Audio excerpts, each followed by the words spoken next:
చుట్టాలు వస్తున్నారు. ఆ ఒక్క మాట చాలు మధ్యతరగతి ఇంట్లో ప్రశాంతత చచ్చిపోవడానికి.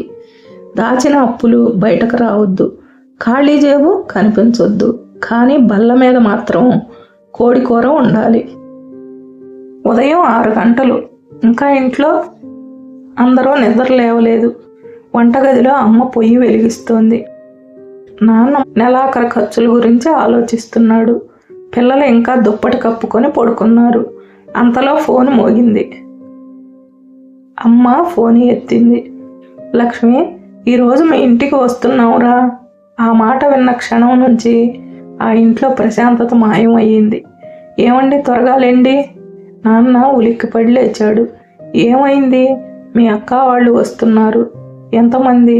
వాళ్ళు 4. ఇంకో మామయ్య వాళ్ళు కూడా వస్తారంట. నాన్న ముఖం ఒక్కసారిగా కళ తప్పింది. ఎందుకంటే ఆ నెల జీతం దాదాపు అయిపోయింది. చుట్టాలు వస్తున్నారు అన్న వార్త వినగానే మధ్యతరగతి ఇంట్లో మొదట గుర్తొచ్చేది ప్రేమ కాదు, ఖర్చు. ఎందుకో తెలుసా? ఎందుకంటే వాళ్ళు ఇంటికి వస్తున్నారనే ఆనందం కంటే మన గురించి ఏమనుకుంటారో అనే భయమే ఎక్కువగా ఉంటుంది. ఇంట్లో ఒక్కసారిగా హడావిడి మొదలైంది. ఆ మంచం మీద దుప్పటి మార్చు, కుర్చీ మీద ఉన్న బట్టలు తీసేయి, టీవీ మీద దుమ్ము తొడుగు, స్నానాల గది శుభ్రం చెయ్యి. నిన్న శుభ్రం చేసిన ఇల్లు కూడా చుట్టాలు వచ్చే రోజు మురికిగా కనిపిస్తుంది. మధ్యతరగతి ఇంట్లో చుట్టాలు వస్తున్నారు అంటే ఇల్లు శుభ్రం చేయడం కాదు, తమ కష్టాలు కనిపించకుండా దాచడం. అమ్మ వంటగదిలో డబ్బాలు తెరిచి చూసింది. కొద్దిగా బియ్యం, కొంచెం పప్పు, 2 ఉల్లిపాయలు అంతే. కానీ వంట మాత్రం పండగలా ఉండాలి. ఏమండి, కోడి మాంసం తీసుకురండి, నాన్న నెమ్మదిగా అన్నాడు. డబ్బులు చాలవు లక్ష్మి, అమ్మ ఒక్క మాట అంది. ఒక్కరోజు కదా, వాళ్ళు ఏమనుకుంటారు? అదే మధ్యతరగతి మనస్తత్వం. డబ్బు లేకపోయినా లోటు కనిపించకూడదు. నాన్న సంచి తీసుకుని మార్కెట్కు వెళ్ళాడు. అక్కడ ధరలు చూసి గుండె బరువెక్కింది. అన్న, 1/2 కిలో ఇవ్వండి అన్నాడు. కిలో కొనాలనిపించింది, కానీ చేతిలో డబ్బు సరిపోలేదు. పక్కనే పండ్ల దుకాణం. యాపిల్ ధర చూసి 2 నిమిషాలు ఆలోచించాడు. ఇంట్లో పిల్లలు నెలకి కనీసం ఒక్కసారి కూడా యాపిల్ తినరు, కానీ చుట్టాలు వస్తే మాత్రం బల్ల మీద ఉండాలి. ఇంతలో ఇంట్లో సరుకులు అన్నీ నిండుకున్నాయి. ఇంట్లో అప్పటికే అమ్మ చెమటలు కారుస్తోంది. పొయ్యి మీద 3 పాత్రలు. ఒకవైపు పప్పు మరుగుతోంది, మరోవైపు కూర ఉడుకుతోంది, ఇంకోవైపు తీపి వంట. కానీ ఆ మనసులో మాత్రం లెక్కలు. కరెంటు బిల్లు కట్టాలి, స్కూల్ ఫీజు ఉంది, ఈఎంఐ కూడా దగ్గర పడింది. అయినా ముఖంలో నవ్వే.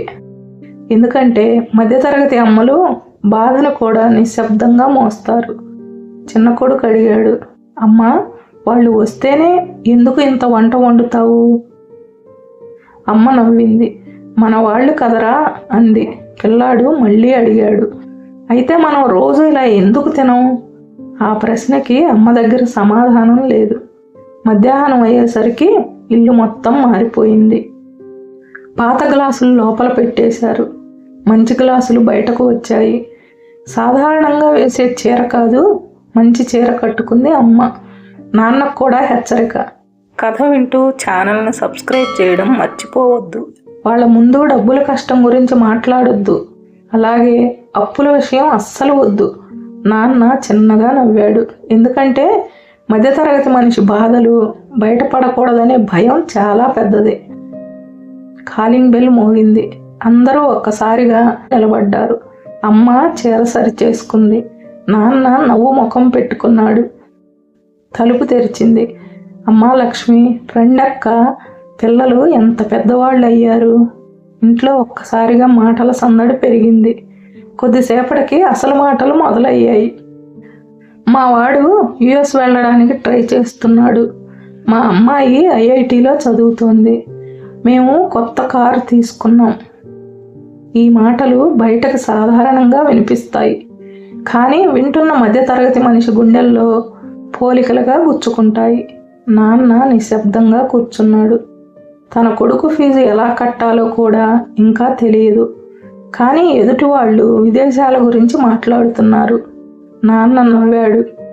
ఎందుకంటే బాధని దాచుకోవడం కూడా మధ్యతరగతి అలవాటు. వంటగదిలో అమ్మ ప్లేట్లు పెడుతోంది. ఇంకొంచెం వేసుకోండి, తీపి కూడా రుచి చూడండి అంది. వాళ్ళు అయ్యో చాలమ్మా, అమ్మ ఆపదు. ఎందుకంటే మధ్యతరగతి వాళ్ళు ప్రేమని మాటల్లో కాదు భోజనంలో చూపిస్తారు. ఒక మామయ్య అడిగాడు, సొంత ఇల్లు ఎప్పుడు కడతారు అని. ఆ ప్రశ్న నాన్న గుండెల్లో బరువుగా పడింది. అయినా బయటకు నవ్వుతూ అన్నాడు, చూస్తున్నాం మామయ్య అన్నాడు. అతనికి చెప్పాలని ఉంది, ఇంటి అద్దె కట్టడమే కష్టం అవుతోంది అని. కానీ చెప్పలేడు. ఎందుకంటే మధ్యతరగతి మనిషికి నిజం చెప్పే సౌకర్యం కూడా ఉండదు. సాయంత్రం అయ్యేసరికి వాళ్ళు వెళ్ళడానికి సిద్ధమయ్యారు. చాలా బాగా చూసుకున్నారు, మీ ఇంట్లో చాలా ఆప్యాయత ఉంది అంటూ వెళ్ళిపోయారు. తలుపు మూసుకుంది. ఇంట్లో ఒక్కసారిగా నిశ్శబ్దం. టీవీ శబ్దం తగ్గింది. నవ్వులు ఆగిపోయాయి. పాత్రలు మాత్రం గుట్టలుగా మిగిలిపోయాయి. నాన్న జేబులో ఉన్న డబ్బులు చూశాడు. 100 రూపాయలు మాత్రమే ఉన్నాయి. అతను చిన్నగా నవ్వుకున్నాడు. ఈ నెల మిగతా రోజులు ఎలా గడుస్తాయో దేవుడికే తెలుసు. అమ్మ అలసిపోయి కుర్చీలో కూర్చుంది.